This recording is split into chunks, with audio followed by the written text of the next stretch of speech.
Good evening, Facebook and YouTube and Twitter. This is Rich again, back for your third and final video blog of the night for Tuesday, October 13th, 2015, around 8:16 in the evening, Billerica, Massachusetts. It's now dark out, lows. Tonight's going to be in the 40s. Tomorrow's going to be a nice sunny day. Highs in the upper 60s, above average for this time of year in southern New England. But wait, Sunday is going to be real big changes. Could see some snowflakes in Boston area, but nothing to amount to anything, or so they say and stuff. Winter's definitely coming. Some news to report. Indiana Jones, there could be a fifth Indiana Jones movie, and it's going to be directed by Steven Spielberg, and Harrison Ford's most likely going to play Indiana Jones, and he's 73 years old. This is probably going to be the final time Harrison Ford plays Indiana Jones. We'll wait and see. And the Pilgrim Nuclear Power Plant in Plymouth, Massachusetts will be closed down by June of 2019 due to the rising cost of keeping it up on operations. Plus, it would be millions of dollars to renovate it and stuff like that. And one more thing before I go, the Chicago Cubs beat the St. Louis Cardinals by the score of 6-4, meaning the Chicago Cubs win the National League Division Series 3-1 to advance to the National League Championship Series for the first time since 2003. Cubs also made history, the first ever third-place team in baseball history to win a playoff series and stuff. And also, this will be the first time since 2009 that neither the St. Louis Cardinals or the San Francisco Giants will be playing in the National League Championship Series. Only 8 more wins away for the Chicago Cubs win the World Series. Still picking them to win the World Series. And Back to the Future Part 2 really said that they could win the World Series. That would be awesome if that happened. Still hoping for it. And that's about it on that. My third and final video blog of the night is my personality profile. Tonight's personality profile is one of the most pure gold scorers in National Hockey League history. That's right, I'm talking about Brett Hull, White Rainer. Brett played 20 seasons in the NHL. He's known mostly for playing for the St. Louis Blues.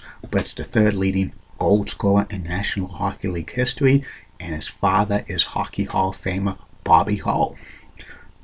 Brett was born in Belleville, Ontario, Canada, and he's a dual citizen to both Canada and the United States. His mother was a United States citizen, so he has dual citizenships. He grew up in Chicago, Illinois, and Vancouver, British Columbia when he was a child.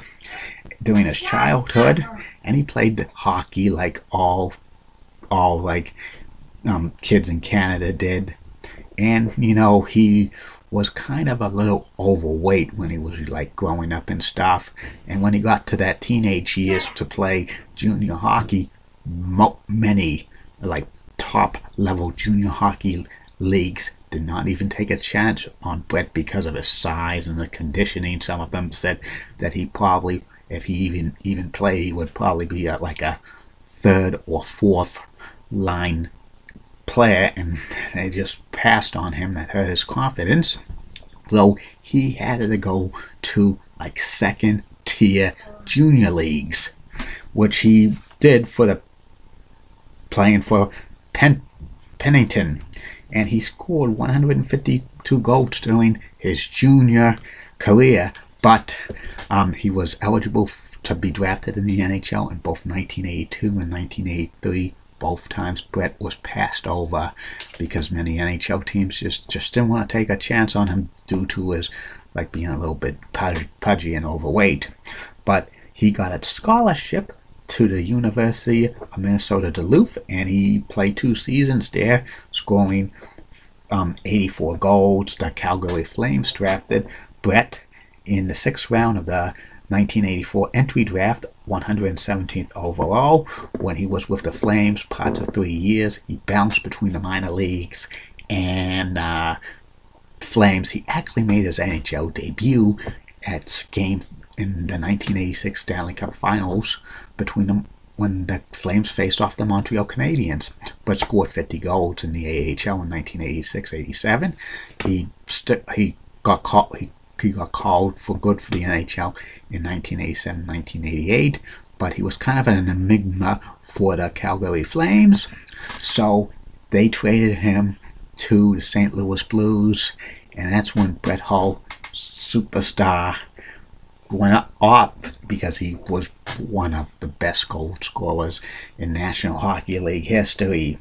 And he played 20 seasons in the NHL, mainly Flames, Blues, Stars, Red Wings, and Coyotes, but he spent most of his prime years with the St. Louis Blues. 17 times he scored 20 or more goals in a season. He's had 5 straight 50-goal seasons.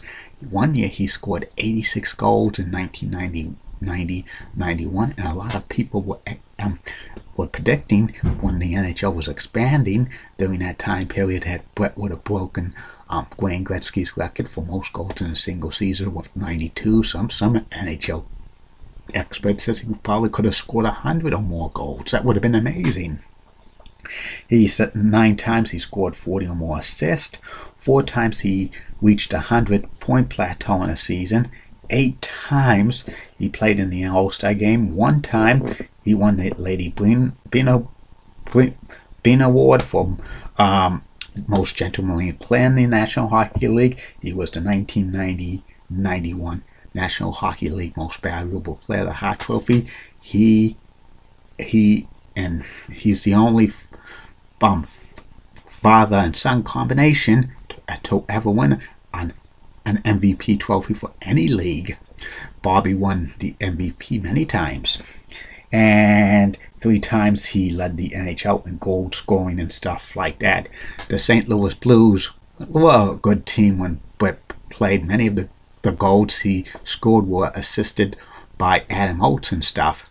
And but the Blues weren't really a serious NHL contender during Brett's tenure in the National Hockey when he was playing for them.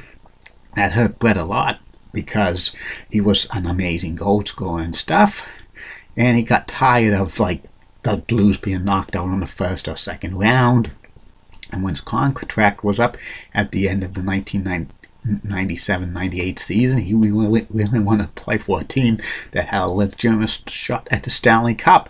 There was rumors that he really wanted to play for the Chicago Blackhawks. His father played for the Blackhawks as Blackhawks legend.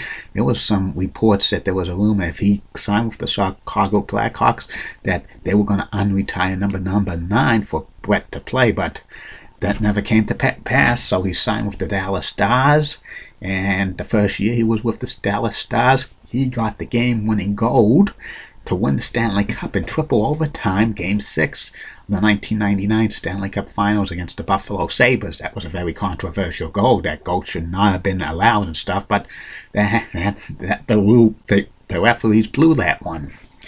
And Brett also won another Stanley Cup in the 2002 season with the Detroit Red Wings and stuff. And Brett Hull retired at the 2005-2006 season. He played a couple of games for the Phoenix Coyotes, but he wasn't very good playing for them, and he retired. And Brett's career stats were 741 goals, which is 3rd on the all-time NHL goal scoring list, but that most could be, he could be number 4 soon because Jaromir Jagr's still playing. 650 assists for 1,391 points. He had 103 goals, 87 assists, and 190 points during the playoffs. His number 16 is hanging up at the Scotts Trade Center in St. Louis. The Blues retired his number a few years ago. 2008 United States Hockey Hall of Famer. 2009 Hockey Hall of Famer. He represented the United States in international competition. He was a dual citizen, but he picked the United States. And after he retired, Brett worked in the front office for the Dallas Stars for a few years as an assistant to their team vice president, and now he works for the St. Louis Blues as an executive vice president. And during his spare time, Brett is an avid golfer, and he usually plays on celebrity tour from time to time. And that's about it on Brett Hull. That's about it on these video blogs, Facebook and YouTube and Twitter. Tomorrow you're going to get 3 more of these. First video blog will be the top 10 classic television series that should have had a longer run. That means they should have had a few more years left on them. All of these shows I'm going to talk about had a run of less than 5 years when they were on the air. Second video blog will be my Week 6 NFL predictions, and the third and final video blog on that will be about former NFL quarterback and future Pro Football Hall of Famer this next year, Brett Favre. Like I always say, keep calm, everybody. And I'm a Julie Brenner guy. Molly Rosenblatt of Fox 35 and Orlando rocks and has nice legs. Elizabeth Hart's so stunning and she rocks. Amy Swensley's so stunning as well. And in the words of Sean Lucha, get out. See you tomorrow, Facebook friends, and YouTube and Twitter.